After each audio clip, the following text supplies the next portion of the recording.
Well, hello, White Sox fans, and welcome to another edition of the Future Sox podcast.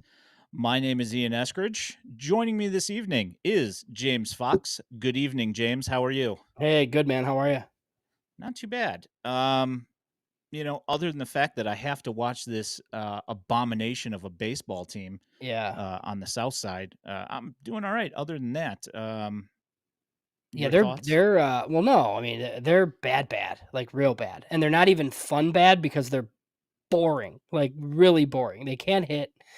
And I don't know. I mean, obviously, like you're gonna have the games like you had today. I think a lot of like sometimes they will be close because they do defend, and we've talked about that, right? But like defense doesn't get you that many extra wins, especially when your offense is as atrocious as it is. So, if people are less offended because they catch the ball, like that's fine, but like you're still going to lose most of the time. It's just not great.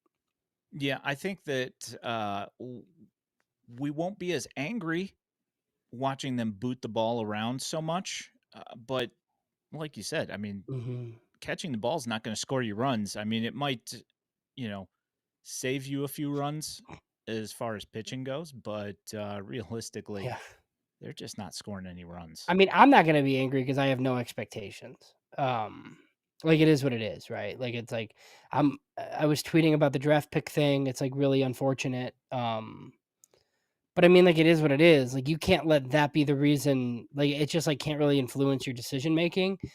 They haven't spent any money, as we've seen. Like, this is just kind of what it is. We're gonna see a whole bunch of pitching. I know we were gonna get into the addition that they made earlier, supposedly, and just like kind of what that means and how many innings they truly have to cover this year. I mean, dude, there's 158 more of these. And I've been to two of them in person and Saturday was fun. Like, Saturday was cool. It was like, "Okay, this is like, maybe they do this occasionally where Luis Robert hits 2 bombs or whatever," and then That's going to be it. they still can't win because your starting pitching doesn't go deep enough, and I know we kinda talked about the bullpen a little bit and how I didn't think it was that bad. Um, and look, if like 7, 8, 9, like it might end up not being that bad. Like Leisure looks okay and Kopech looks really good. And I think Brebbia and Wilson are probably fine for what they are, right? Like sixth or seventh inning guys on mid tier teams. But the rest is not like not good. And you're not going to cover 15 outs like every day. You're just like not going to. So yeah, it's pretty ugly. And, especially when you have like teams like the Braves come in, it's like, yikes. Yeah, Leone is looking more like 2023 Dominic Leone, and Brian Shaw has looked absolutely terrible. Um, yeah, there's going to be some really bad innings out of this bullpen, and like you said, with Flexen and then Fetty, neither one of them went very deep into the game, and when that happens, you're going to run into a lot of problems. Let's go back to opening day. We got to hang out a little bit on opening day, which was nice.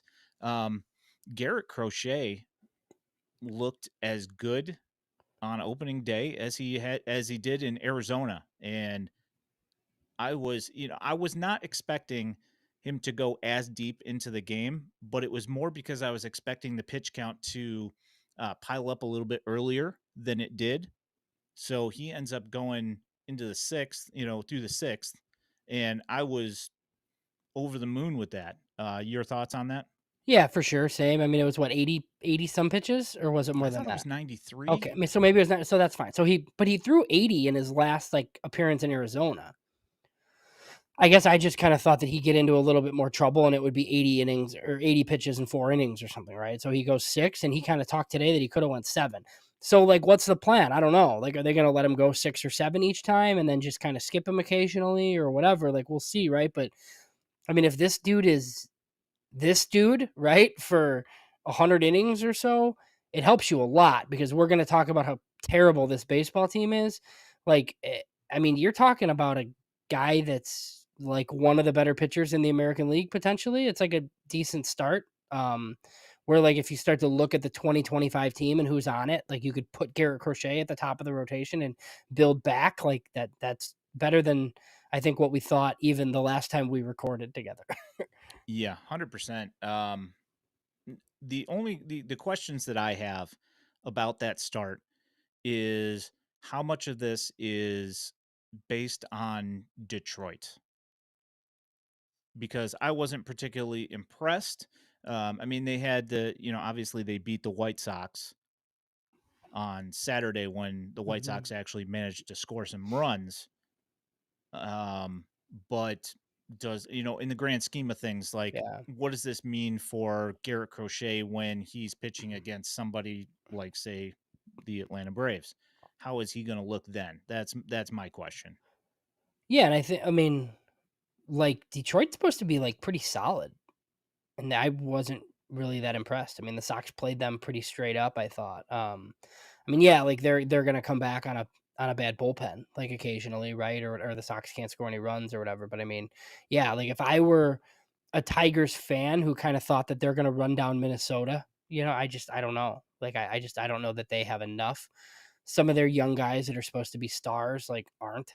Um their pitching's not bad though, and I think their pitching Isn't co yet. and I think their pitching That's what coach I is and I think their pitching coach is pretty good. But Yeah. yeah, I think that the thing about Detroit is that their team is a lot more complete this year. I feel like their depth is a lot better than it has been in the past. And 1 through 9 in the order, there aren't, huge black holes like there have been. They don't have those White Sox black holes in their lineup. I yeah. mean, they made some Except for at shortstop. yeah. I mean, and we'll see as the year goes on, who they bring up and what ends up happening. And, I fully expect, I know Torkelson hasn't done anything yet, but I fully expect him to. And, Riley Green is going to be fine. I have a feeling that a bunch of those guys are going to end up being fine. It's just going to take a little bit of time for them to work into it. And on the flip side of that coin, I feel like the White Sox will improve marginally, not to the point where I think that they're actually going to win baseball games, but I have a feeling that the numbers will come up at least a little bit, and they won't be batting 138 or whatever it is that they're batting right now. So, Yeah, no, I mean I mean the division's bad. The White Sox are by far the worst team in the worst division in baseball. So, at least in my opinion. So, they're gonna, yeah.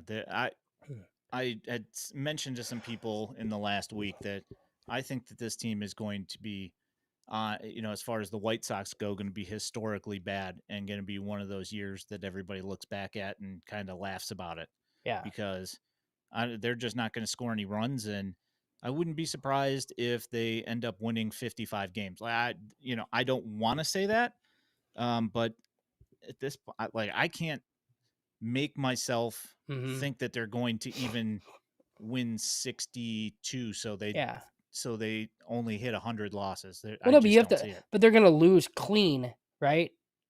With great culture in the clubhouse, apparently. So they say. So at least they'll like each other while they're losing. So I guess that's cool. Yeah, I don't know. I mean, there's already like I've already had people like critical of like some managerial decisions and like I've said a couple things to I just look, I think they have the worst manager in baseball, but like it doesn't matter right now. Like that, like it doesn't matter who's managing this team. Like Gavin Sheets today like faced a lefty, right? And I'm like, "Oh, that's kind of stupid," right? But like I don't know. Like what's I don't know what he's supposed to do that would like make it that much different, really. Yeah, no, 100%. With this talent base, I don't think it really matters too much what the moves are, but that kind of segues into another thing that I kind of wanted to just briefly touch on, something that's not really important in the grand scheme of things, other than if you were actually trying to make an assessment of what Eloy Jimenez actually is. He swings at a ball, comes up gimpy going to first base, and I was about to tweet about the swing before uh, they played the replay and said, "Oh, he's coming up gimpy right now," and then I just stopped the tweet.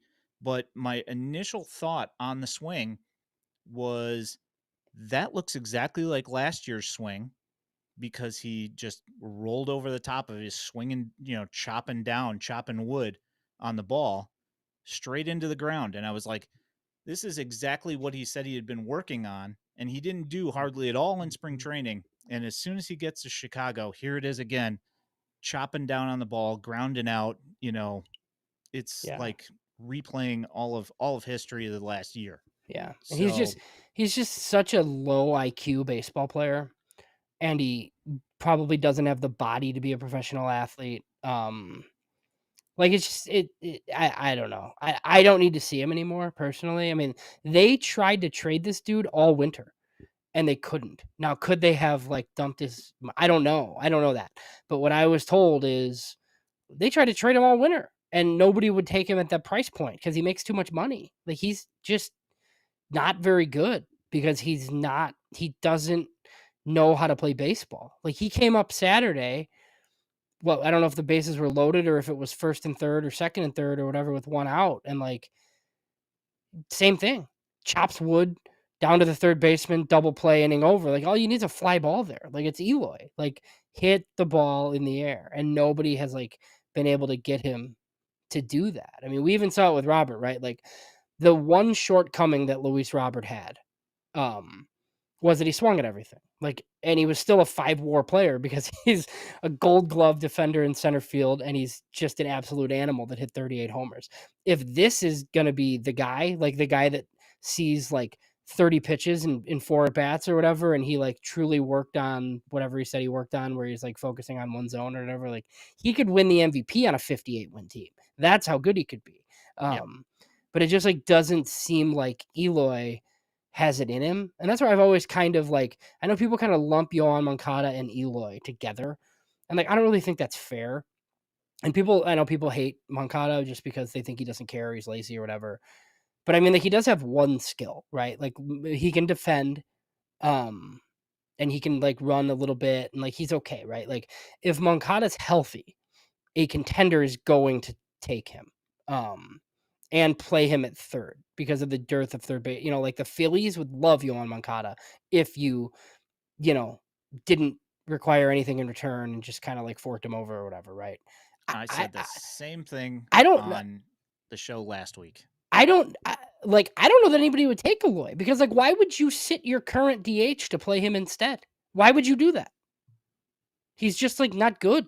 And Yeah. and look, they got to salvage him, right? Like he's got to play DH and you got to hope that they can just like figure something out. He's very likely not going to be on the 2025 White Sox, but like the best case scenario is he hits and the Marlins or somebody that's like desperate, like, takes him and tries to see if they can, but it's not going to happen here. It's been a lot of Yeah. different coaches, a lot of different managers, and he's just exactly the same guy that The he's same thing always over been. and yeah. Yeah. Yeah, I said it literally the exact same thing on Hot Takes and Heaters last week Yeah. that Yohan Moncada, Dave Dombrowski is going to Dave Dombrowski, and he is going to trade for Yohan Moncada to replace Bohm because Bohm has been mediocre. Yeah. He's not Yeah. bad, but No. and if Yohan continues to play like Yohan's playing right now, it's 100% upgrade over what Bohm's done. Have you seen the top of that draft class lately?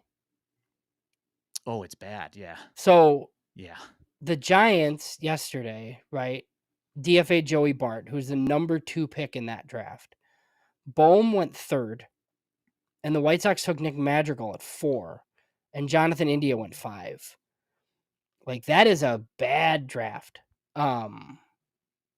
So, and I don't even remember now who the number Because 1 pick was. Nolan, Casey Mize. Yeah, Casey Mize was 1. Okay, yeah. Yeah, I think So Nolan Gorman ended up going he went in the teens after. somewhere. Yeah, Yeah, yeah. and then Kellenick was after Yeah, he went the White 6. Sox as Yeah, and well. he's been Yeah, a bust too for the most part. Like, yeah, that's not a good draft yeah, at all. And I know, that year, the guy that Kenny Williams wanted supposedly was Brady Singer. Mm. in that draft, which was interesting. And then they took Madrigal because it was safe or whatever, but yikes. Okay, we don't have to do any more of that. Yeah, So we have a Mike Clevinger question whenever you want to get yes. to it. Yeah, I figured that that was going to be the next thing of business before I mean, I'm sure that we'll talk a little bit more about what's going on with our 0-4 White Sox here for a few minutes, but then move on to the Yeah. affiliate preview stuff. Yeah, this is Danny and Nick's problem, I think now. And you can, this is what. Hey, Danny says that they're going to win 74, or at Oh least he boy, thinks. there's no Oof, chance. I've Like, been killing dude, him on that. they're not going to win 64. I don't think so either. Do we blank name S? Do we know how much money they gave Clevenger? So it's not, sorry. Yeah, so it's not posted anywhere yet, but I heard $3 million. And the funny quip that I had for Ian here before the show, and I don't know, maybe it's not funny because it's about Mike Clevinger, but so I had heard that the White Sox had an offer out to Mike Clevinger for a while. I don't know if that's since Dylan Cease has been gone or what, but I was assuming it weeks, and I had heard that it was like $2.5 million, and he obviously was asking for a lot more money than that. He turned down what 12 to come back, I think, right? They paid him a $4 million buyout. So my question then is like, were they stuck on $2.5 million to Clev? Did the Yankees trade the White Sox 500K for Jake Cousins? And then that's the extra 500K for Mike Clevinger. Because the way that Jerry Reinsdorf does business, like if you told me that that was the case, like I don't know. Like, I mean, the Bulls once sold a draft pick for $3.5 million so he could like pay for something in the stadium, apparently. So this is how Larry's corner hardware store operates sometimes. Uh, so I need soda for my soda machine. My players don't have any soda. Send me some soda, and then you can have them. That's 100% Mhm. what this is. It's not good is what it is. Yeah, so like the Mike Clevenger thing, there's people hate him and whatever, like rightfully so, right? Doesn't seem like a particularly great dude. Um, there wasn't really, it doesn't seem like he was part of the massive clubhouse issues that apparently like encompassed Chicago last year. If he was like giving Pedro Grifol noogies, like I don't think he'd be here. And he's here, so who knows, right? I will say like some of the stuff about last year, he was pretty good. He had 2.2 F WAR. He had an ERA in the threes. He only like made 27 starts. So he got hurt right around right before the deadline last year. They were not able to trade him. Um, and I've seen a lot of people kind of say today, like, oh, he's a bag or whatever, and that's why nobody wanted him. So the Sox couldn't trade him. That might be true, and it might happen again. But I think it lacks context, and stuff like this bothers me, like when it gets out in the ether, because it's just like not true. So yeah, like they couldn't trade him obviously because he was hurt. They put him on like waivers in I believe September where anybody could have taken him. But the problem with that is he had a $4 million buyout. So if a contender picked him up, they'd get him for what, 4 starts, and then you're paying the $4 million buyout. There was no chance anybody was doing that, right? And he was So just coming off injury. yeah. So could it be true that like 29 baseball teams wanted him under no circumstances because he's a bad person? Sure, I guess so. But I've been watching pro sports long enough that like I think that's probably nonsense. So if Mike Clevenger for whatever reason has a 3.3 ERA like in July, um my At this guess is dollar price point. yeah, my guess is they'll be able to get something, Yeah. maybe it's nothing, but something. So, and the other thing is like they have to cover 1,500 innings this year, guys. So like we don't like every move. I don't like Brett Keller either. Like, but it is what it is. Like they can't just hike Drew Thorpe up from double A before he's ready because that's what we want to see happen, right? Like Jonathan Cannon would have to be added to the 40 to take starts. Like somebody's going to have to make starts and fill these innings. So he's not pleasant. I get it. Like we don't have to hang out with him, so it's really easy for me to say like who cares and like brush this off. But I mean, like it is kind of what it is at this point. Like $3 million for a guy that's not that bad. I don't know. I don't really know what what much else to say about it. Yeah, I guess like my main question here is Nestrini's not on the 40 man yet, right? So, um, you were planning on probably bringing him up and putting him on the 40 man at some point. So you were going to have to clear a spot anyway.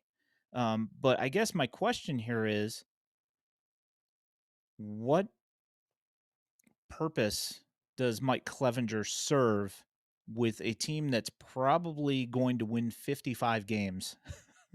Like that this is my question on it, is that if you're going to spend, even if it's only $3 million, okay, I guess maybe it's on a wing and a prayer that at the trade deadline you can get some flyer arms for him from somebody's minor league system. I mean, that's my only question is what's the point?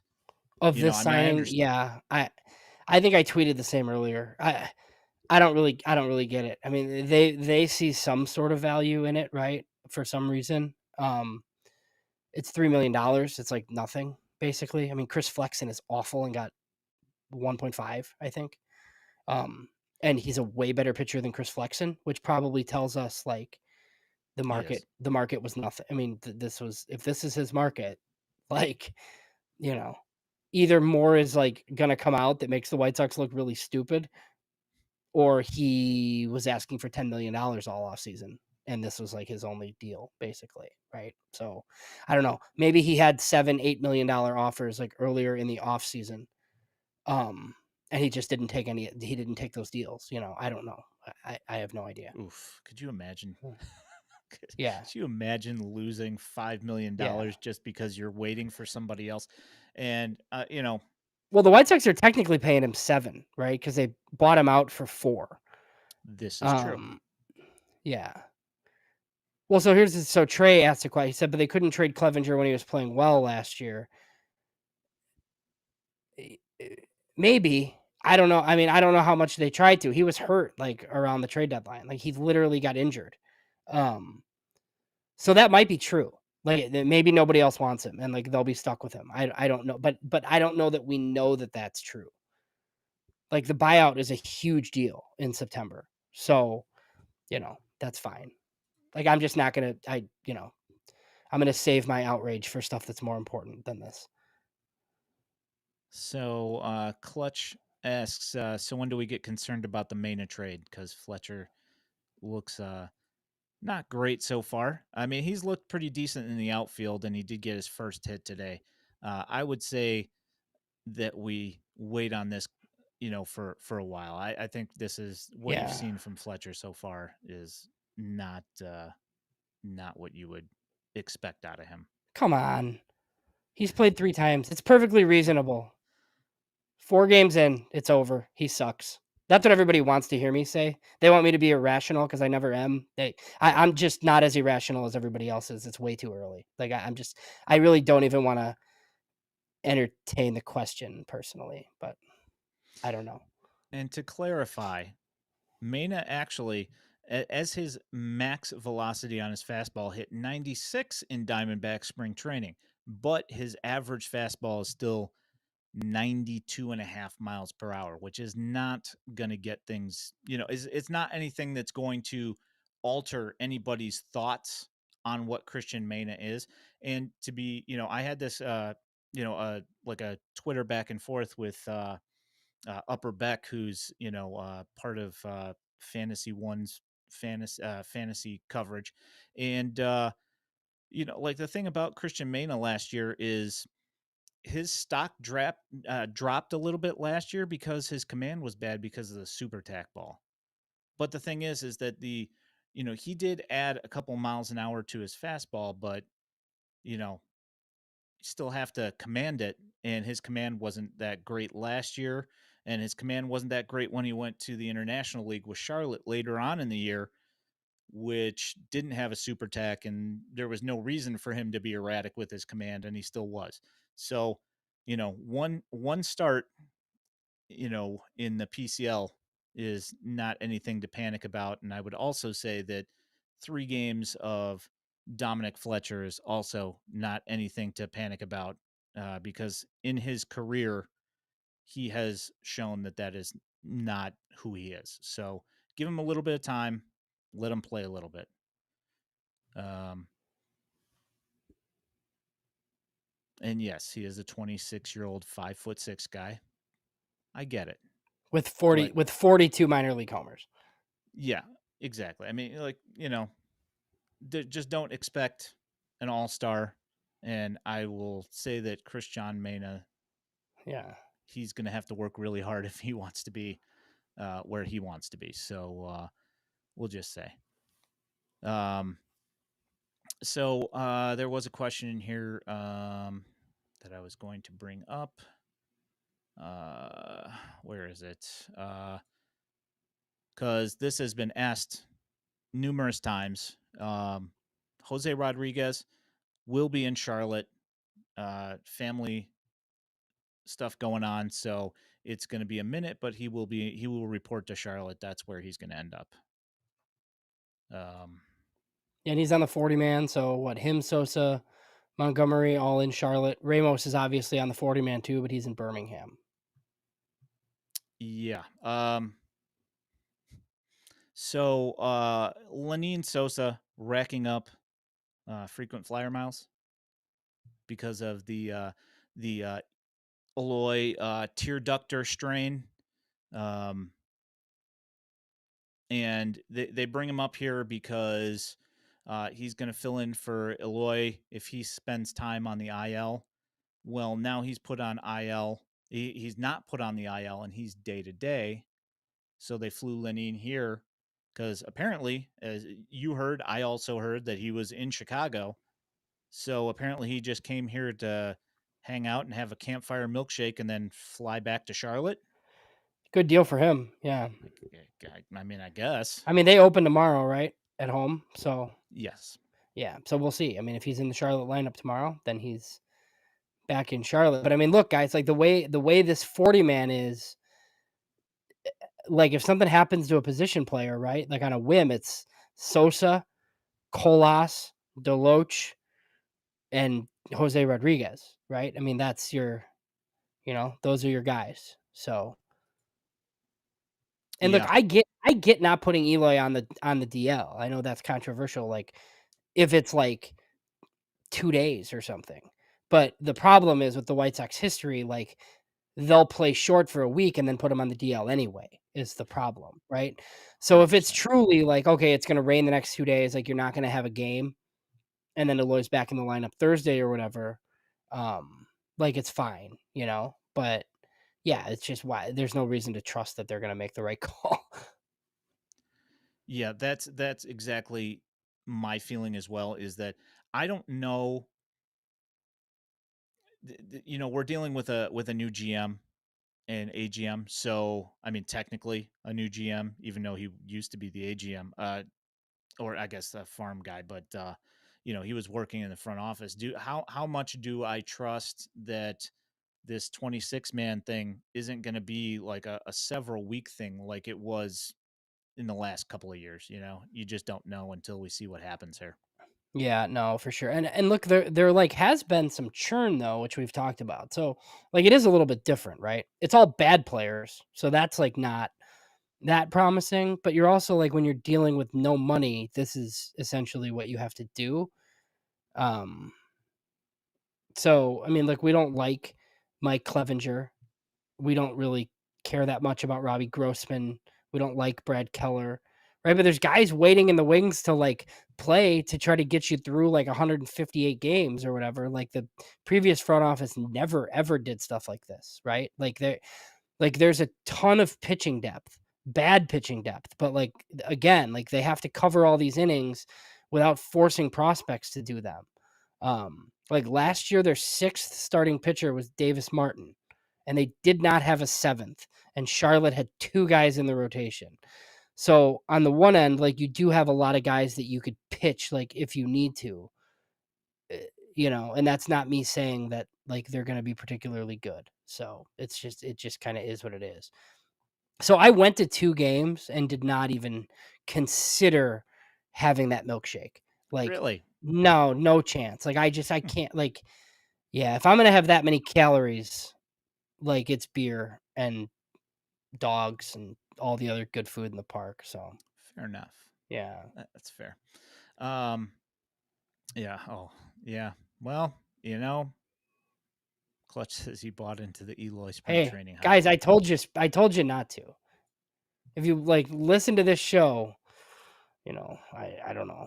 I didn't even know he was good in spring training. That's how little I paid attention, so, He did. And here's the thing, right? About that is that I will say his swing looked different yeah. and he was hitting the ball hard. But literally, as soon as he got off the plane in Chicago, same stupid pounding the ball into the ground thing. Like, I don't know. Like, it's like, when you're looking for your keys Yeah. and you're looking for your keys, but then you walk through the doorway and then you forgot that you're looking for your keys. It's 100% the same thing. As soon as he got here, he forgot how to swing the bat again. Like, I don't get it. Uh, I'm all out of sorts Does he now just, like, get just thinking excited? about it. I mean, I don't know. I don't know what he's doing. All I know is that as soon as he got up to Chicago, it's like you're not seeing that same swing plane that you saw in Arizona. It's like it just completely changed, and I don't get it at all. Yeah. Drives me nuts. Oh, look at B minor over here. I'm not doing apologies, but, you know, he's shoemaking me feel much better. Yeah, no, Yeah. I mean, hey, like, look, if he's, like, a long-term utility guy, that would be freaking awesome. Like, that would be glorious. I just, remain skeptical. I do like that he can run a little bit. So look, he was a first round pick for a reason. Um, but he literally just never hit in his minor league career. So I had no reason to believe that he was anything. But yeah, like if you told me that you want him to play short every day against righties, okay. Instead, Paul DeYoung, fine. Like, fine. What like that's totally fine with me. Totally reasonable opinion to want to play that guy like instead. Cause hey, let's find out what we have, right? I could make the same, like I have the same opinion on the guy who looks like the best player in Charlotte right now, who your dummy manager can't stand. So, there's a lot of situations like this. Yeah, I mean, like the thing here also, you got DeYoung, who's culture guy. He does have a home run that he hit the other day, but he's also to negate that he also threw a ball into a right field. Right. So we'll see what Yeah. happens with DeYoung, and I like the good thing about this roster is that they're not really tied to any of these guys past this year. And for some of these guys, like a DeYoung, May 15th. Yeah. exactly, it could be that Like, they're like, you're not cutting it here, man. See ya. You know.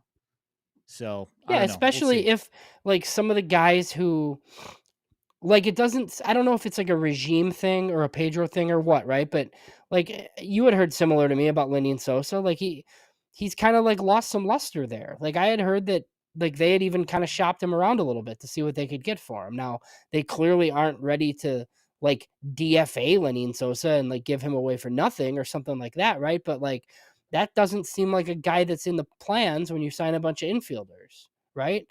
But if he mashes in Charlotte and guys get hurt and he comes up here and he hits, like that's how you stay on a team, right? Like Jose Rodriguez, same thing. Like any of these guys could just like force their way onto this club whenever because there's going to be opportunity because of how bad the team is. So, Yeah, I mean, if you can get the dope to actually let them get some ABs and get comfortable here, I mean, that's yeah. another thing. Is that Yeah. these guys are fighting, and I don't know. do you, I think Charlotte is the best place for Oscar Colas to be right now. yeah. I don't want him anywhere near this manager. And it's not going to hurt him that much like having a solid season there. Um So, yeah, I think it's fine. So as like I guess we can move to the start moving to Mhm. these affiliate previews here, and I'll just go ahead and address what I've seen from Oscar Colas so far. He's hitting the ball. He's hitting the ball the other way. He's pulling the ball when he wants to. He's not over swinging. You know, he's hitting his cutoff men. He's taking decent routes to the ball. He looks like he did before he came up to the White Sox. So, you know, I'm kind of with you is that if I think that AAA, and I've said this numerous times, I think AAA with the guys that are in AAA playing in the outfield with Brett Phillips and Mark Payton, these are going to be some guys that are going to help him to establish a professional work ethic. And I think with him, that is of utmost importance because you saw what happened when he came up here last year and took his cues from the dopes that are, that are up on the major league team. You saw how that worked out. You know, lack of direction, no routine. You know, so I think that it's probably not a bad place for him to end up. Although, you know, I don't know what you could say for Justin Jersley as far as the instruction down there, but I know that what happened up in Chicago last year was not it. So, um, Well, and he also looked totally different. Like, he was yeah, just off he was awful. Like, and he was a top 100 guy for some publications, you know? Like, it's just it didn't resonate. Like, these guys would get to the White Sox and they'd get worse.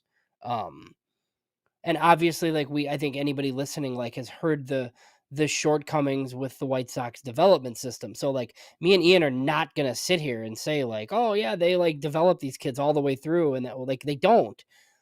But they were doing a better job than was being done in Chicago. Like, these guys would go up there and it would seem like they'd never played baseball before. Like, Oscar Colas was playing center field in the minors, and he was, like, okay at it, which, like, tells me that he should be, like, a plus maybe, like, in a corner, potentially, above average, and he was just awful and didn't even know how to play baseball. It was very, very strange.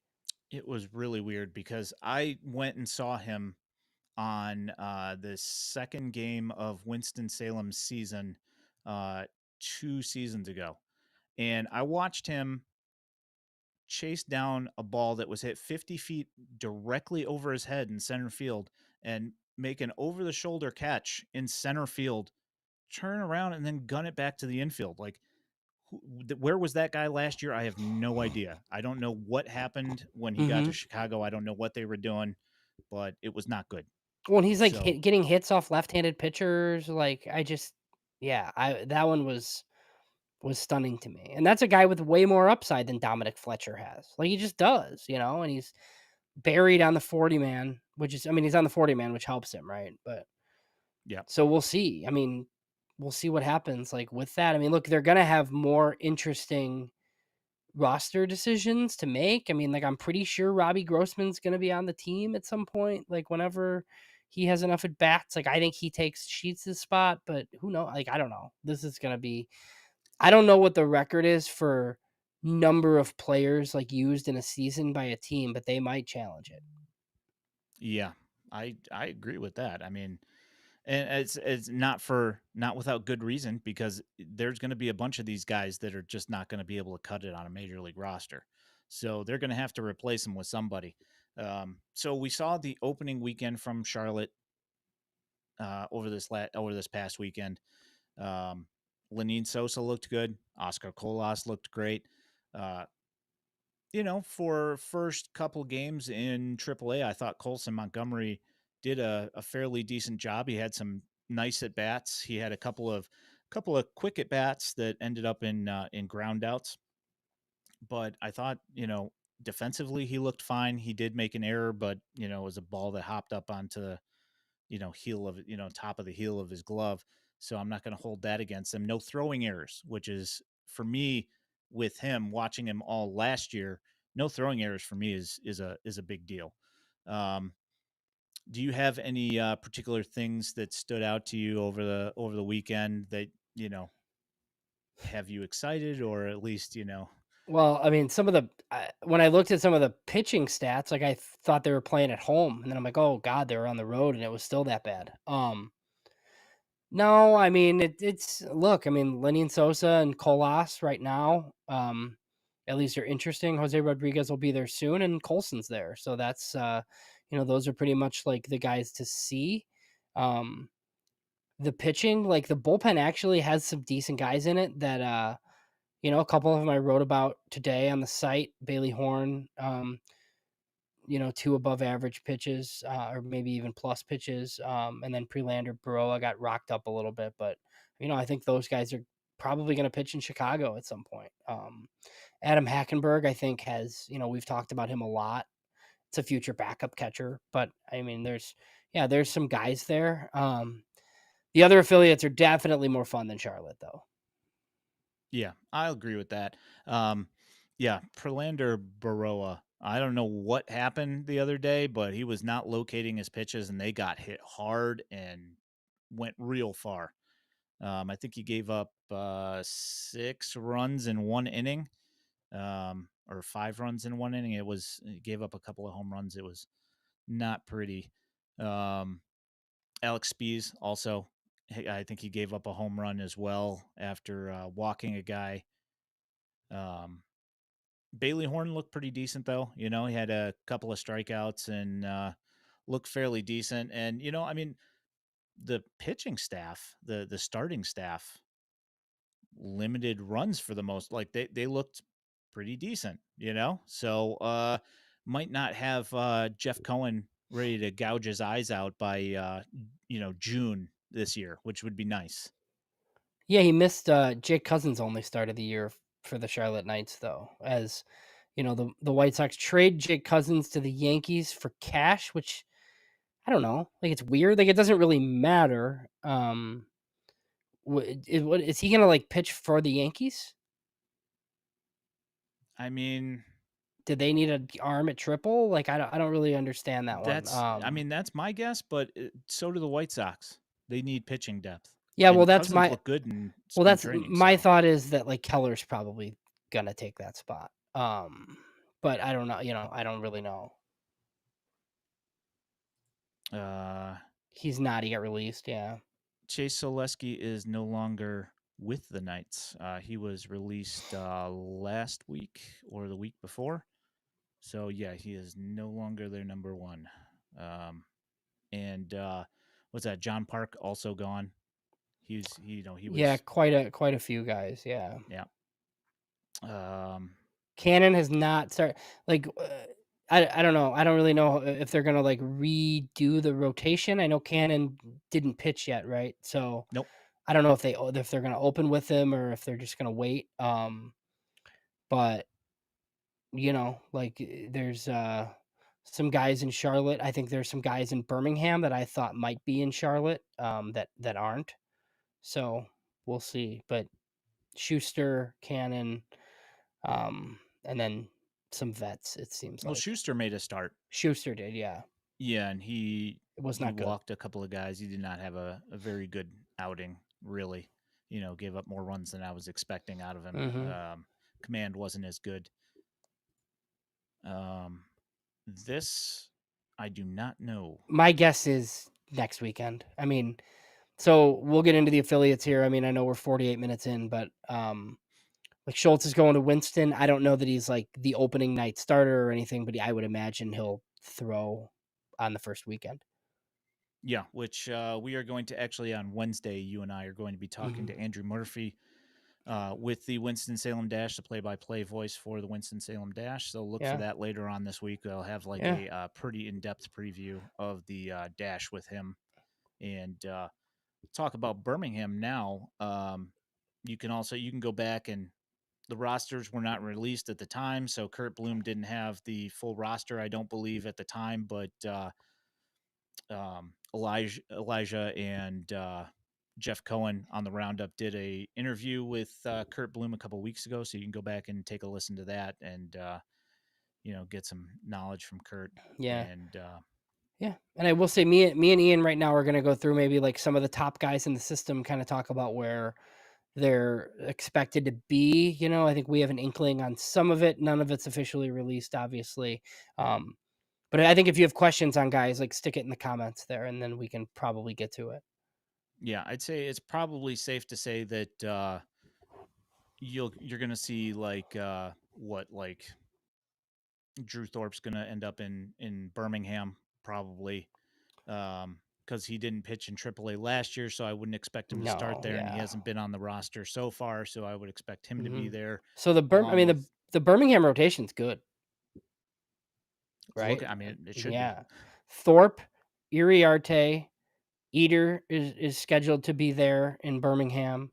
You'll have Kai Bush, who's, like, not very good, obviously, at least hasn't Well, been very good.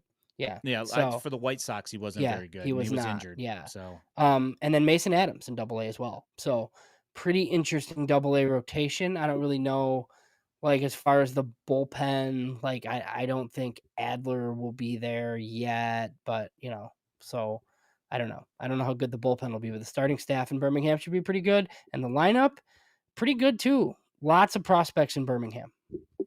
yeah, obviously Edgar Caro is going to end up there again. I don't. We haven't seen. Obviously, he's not at AAA. You got Chucky and Hackenberg playing, all the catcher innings up in Charlotte. But you're going to have Caro. I would assume probably Turner and you know somebody else. At least as a third catcher. So you're going to have competent depth at catcher, and both of those guys can catch a game. And I would actually say that Turner could probably actually help Caro because Turner's pretty polished when as far as it comes to defense. Yeah. So I would think that he probably actually would be a good guy to have on the you know catching with. So um I would think those guys both play, like, pretty much every day. Like, somebody should catch, somebody should DH, and just kinda go from there with that in Birmingham. Elko's at first, Ramos probably at third. Yeah, I tweeted earlier Brooks Baldwin. So, Brooks Baldwin, if you did not listen to the show with Jim Callis said that he's, like, the guy in the system that the White Sox are the highest on. That, I guess, like, if we were to ask somebody with the Sox, like, "Hey, who are we too low on?" Essentially, they would say Brooks Baldwin. So my guess is he's gonna play some shortstop in Birmingham. He was pretty good last year. I mean, across 2 levels, he had 128 WRC plus with 15 homers, and he plays everywhere. So, Baldwin's pretty interesting. I think they have a couple other, like, non-prospects, right, on the infield. Is that fair or not fair? But they're guys that have been okay, like, in the minors, like Alexander Womack and Jason Matthews, both interesting guys. I don't know that they have professional futures, but they've definitely, like, put up minor league numbers for sure. I think Alexander Womack could be a future utility guy type guy. His dad was scrappy, completely different body type, but you know, Alexander's got the same scrappiness. Guy's got a good bat to ball and plays good defense, and he does team things, which is nice to see from a White Sox player. um, Yeah, and then the outfield. So there's some guys in the outfield too. At least we think so. So Wilfred Veras will be somewhere, one of the corners. Terrell Tatum's there. I think one of the things that surprised us, like, I don't know for sure where Jacob Burke is going to be, so he could be in either Winston or Birmingham, but I kind of feel like those guys are there, but the Sox do have, like, Robbie Grossman has to play somewhere, obviously. I don't know where that's going to be. Duke Ellis is a guy that I've always kind of liked. Probably a fourth or fifth outfielder type, but that dude plays like his hair is on fire. So if he's there, he'll likely be playing. So yeah, Birmingham should be pretty interesting. yeah, the stolen base and Duke Ellis, those are he's a lot of fun to watch, and if he's healthy, um, and at least even if they pinch run him, he's a ton of fun. He'll steal two bases and two pitches, and they'll know and still won't be able to get him out. Um, so we got Winston Salem Now, obviously, we're going to talk to Andrew Murphy on Wednesday, so there's going to be a little bit more in-depth stuff going on there. But you know, um, judging by I would we know Schultz is going to be there. Um, I would assume Shane Murphy's going to end up there from Kannapolis last year, who is a real interesting left-hander. Kind of reminds me of Mason Adams, a left-handed version of Mason Adams. Where command is very good, doesn't walk anybody, and is very consistent. I'm interested to see what comes of him this year. And then I would also assume that Tanner McDougal is probably going to end up there as well. Hmm. He ended, his last outing in Canny last year was phenomenal. So I'm, hoping that he builds on that and the stamina's up a little bit this year, and he can Yeah. eat some more innings this year. So I'd say lots of starters there too. I see 6 for 5 spots probably. Noah Schultz, you mentioned. Tanner McDougal, you mentioned. Like Shane Murphy. Juan Carella's probably there. Peyton Paulette's probably there, would be Mm-hmm. my guess. And then Tyler Schweitzer as well. So, any of those guys could go to Birmingham as well at some point, like once guys kind of filter up to Charlotte. Um, but yeah, so then, that's interesting on the pitching side. I mean, there are some relievers there too that are, I guess, interesting, but not really um like super proven. Obviously, like that's my guess where Adler would go. I know Riley Gowans, they was in the Braves trade. Yep. I think Yep. he's probably there, would be my guess. From So like yeah, Libertyville or Mundelein or something. yeah, they get some local guys, and then just recent draft picks. I'm sure just kind of litter some of these bullpens. But yeah, and then I think like one of the big questions in High A, the catcher. Um, like I just assumed that the catching plan would be Turner, obviously in Double A because he deserved it, and Calvin Harris should be the catcher in Winston. But I do know I think we had both heard that Calvin Harris was nursing some sort of injury. I don't know how serious it was, Mm. or is. So, he was like Arizona rehab essentially. So I don't know what that means. I don't know that he's ready for Friday, but he could be. Yeah. Yeah. And if you guys didn't know, Kannapolis, Winston-Salem, and Birmingham all start on Friday. But because the Dash are playing the Poverty Astros team down there in North Carolina, there will be no stream. So we will only have Ballers, Knights, and Barons highlights this week coming up, which is a But real bummer. Mike, Not but happy my about my that. guess is if Schultz goes, you'll have media there. Yeah, I mean, we'll at Since least it's see in North something. since it's in North Carolina, Baseball America will find their way there probably. And Yeah, you'll see somebody's footage. Because I remember Josh Oscar Norris like went to Colas. all of his games. Yeah. Yeah, Like, yeah, yeah. Schultz's games. Oscar Colas hit his first home run against the Tourists at their place, and their park. Babe Ruth played at their park. It's been around since like the early 1900s, and somebody with like a flip phone from 2005 must have taken the video of that home run because it was potato vision. I don't know how they can't even have a one camera feed at that place in the year 2024, but here we are. Um, so what we have as far as do you want to move on to Canny and just leave Winston Salem for Wednesday? Like Yeah, the well we can. I mean, I guess just as far as like the top 30 guys, and we'll get into it more with Andrew, obviously, but that is where Jacob Gonzalez is expected to be, and mm-hmm. Samuel Zavala should be there too. So, Yep. two top 10 position player prospects in Winston Salem.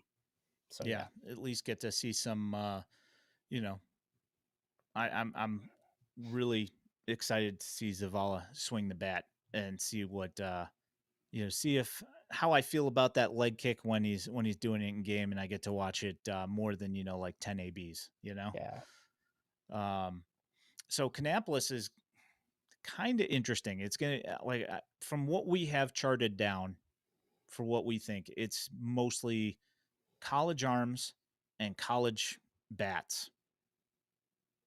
Um, and to answer a question earlier, asking about where is it? Oh, Grant Taylor. Yeah. Yeah, Grant Taylor. Yeah, we're expecting him to end up in Kannapolis. How soon that is, I don't know. I haven't heard anything about that, but I know Mhm. that Josh Norris. It was Josh Norris saw him pitch the other day.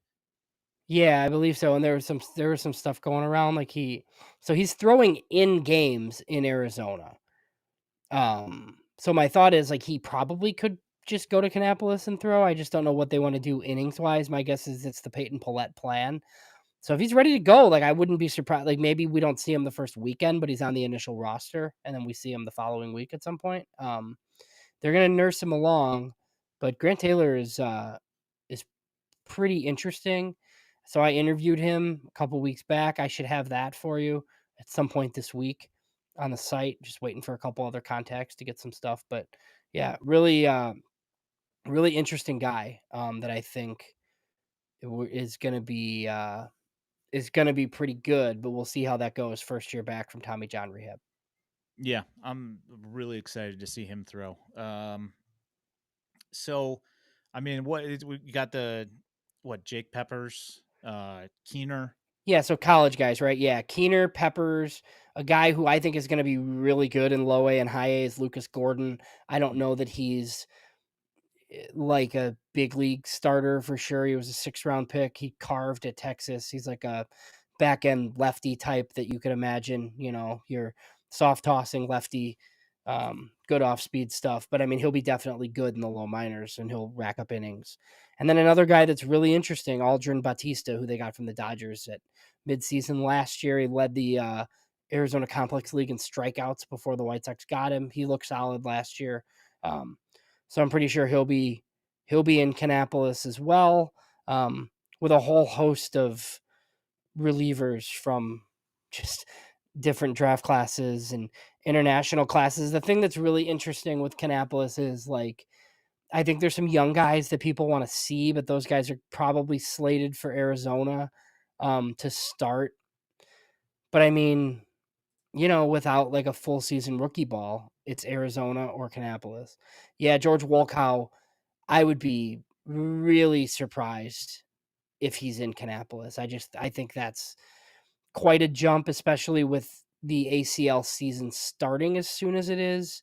I would think your George Wolkow, Javier Mogollon, those guys are probably in the ACL, but you might have, some of the guys from the DSL class from 2 years ago that were in Arizona last year should be in Canny, and they had rough seasons in Arizona. Like, I've often talked about that. Sometimes, like, we see some success in the DSL and scouts see guys and they're like, oh, this is a guy to keep an eye on. And then it's like a 540 OPS in Arizona. And then they go to Canny and it's worse and they're out of the work. Right. So Yeah. there are some guys like that on the Kannapolis team for sure. Speaking of, we didn't mention it yet, but I'll throw this out there. Something that I tweeted out earlier, late last week, is that Norge Vera was put back on the 60-day IL again. After seeing all these workout videos of him doing, all these strength building exercises, um, 60-day IL. I don't know what's wrong with them. I don't have any information on that. Just saw it on the transactions page. Just happened to catch it. Nobody's mentioned it anywhere else. So not good. We'll see where he ends up. Um, yeah. So as far as the Arizona the ACL goes, probably just going to be like what Lacombe probably ends up down there, and eventually probably what Opper as well, I would assume. Yeah, I would think so. Like, there's some interesting pitchers in Arizona, just because, like, yeah, Christian Appor should be there as well as Lacombe. There's Carlton Perkins as a under the radar name that people kind of liked. He was a JUCO pick last year, and then their two like biggest signings out of or not necessarily out of the Dominican, but from that international class last year, Marcelo Valadares. should be there, as well as Luis Reyes, who was a 700K signing, who struggled a ton at the beginning of the DSL season and then did kind of figure it out. He's a pretty high upside arm. And then Maximo Martinez was another guy they got from the Dodgers. He's yet to make it out of the complex, like the Arizona complex, like for anyone. He's ended his last 2 seasons hurt. He did not pitch Hmm. for the White Sox after the trade last year, Oh, he so didn't. Oh, he okay. did not. Yeah, but Bautista did, but Martinez did not. Yeah. And I don't know how serious it is, but it was serious enough for him to not pitch. And the same thing happened the year previously with the Dodgers. So, he's there. He's interesting. Like, they gave up international money for him. But I don't really know, if he's healthy enough to pitch. Yeah, I saw Batista, I think probably, I don't know, 6, 7 innings last year for the Cannonballers. And he looked pretty decent. I think it was, if I remember correctly, I think he just did some relief, but I mean, it's been Yeah. a good 6 months since that happened, Hmm. so I don't really remember. But Yeah. and with the ACL, you never get to see really what's going on. But I assume that Burrows will probably be back there again.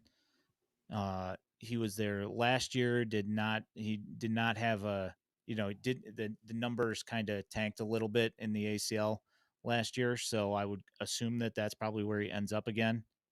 Yeah, I know that he is another guy who, like, had been dealing with some injuries. Somebody told me injury rehab for him, so I don't know what that means. I don't Mm. like he could be in Canny um at some point, right? I think him and Ronnie Hernandez would be the 2 highest ranked guys in Kannapolis. And then there's like a lot of weird, fun college type guy like Riku Nishida's in Kannapolis, who, look, I don't really think is a prospect, but the people of Kannapolis, North Carolina, are going to love Riku Nishida. Eddie Park is interesting. He's kind of like a slappy center fielder type from Stanford. So yeah, that's basically those guys. And then, like, the ACL, like, I'm assuming Wolkow, Mogollon, Abraham Hernandez, like some of those other guys, like the DSL class was, Nunez? or yeah, Abraham Nunez. Sorry, Yep. yes. The DSL class was pretty good last year. Like, there were some hitters that were good, and look, they sometimes they come stateside and don't do anything, but some pretty good offensive performers there. I'm just bringing this question back up here Hmm. so we can address this.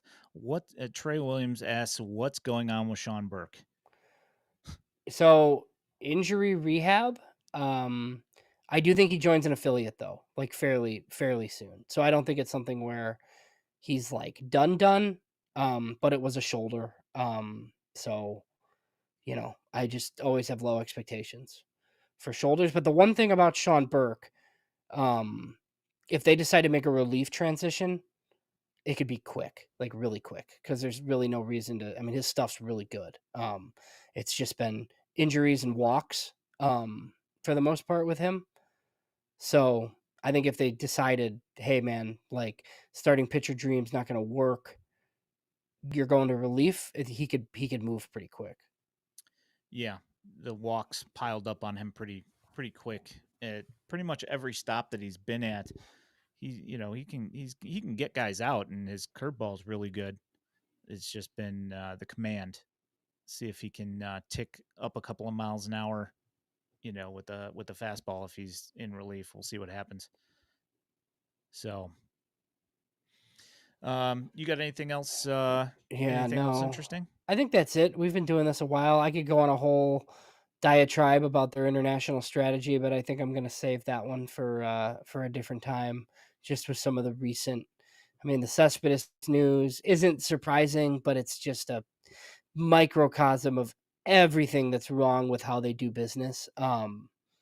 So yeah, we can save those. I might write something on it, but yeah, it's just pretty disheartening. And I'm like waiting for this change that Chris Getz has spoken of to people about the international market. So yeah, we'll see.